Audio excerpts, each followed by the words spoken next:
هنا بحب اشكر واحيي اخويا الكاتب الكبير الاستاذ احمد عبد الفتاح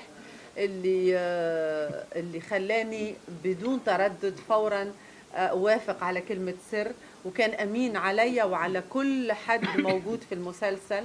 قدمنا احلى تقديم هو والاستاذ سعد هنداوي. اولا اول ما قعدنا انا والاستاذ احمد وعرض عليا الفكرة، لقيت نفسي انا مضيت جوه دماغي قبل ما امضي على الورق، لانه لما عرض عليا الفكره لقيت نفسي انه هو ده الشكل اللي انا عايزه اقدمه.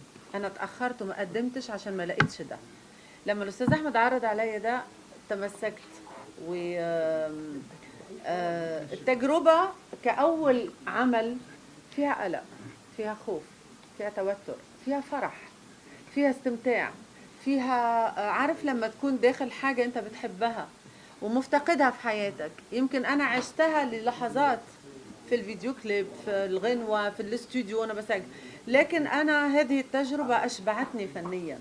بالنسبة لي جديدة بس متعة. يعني انا دلوقتي بقول ان انا ندمت ان انا ما عملتش دراما قبل كده.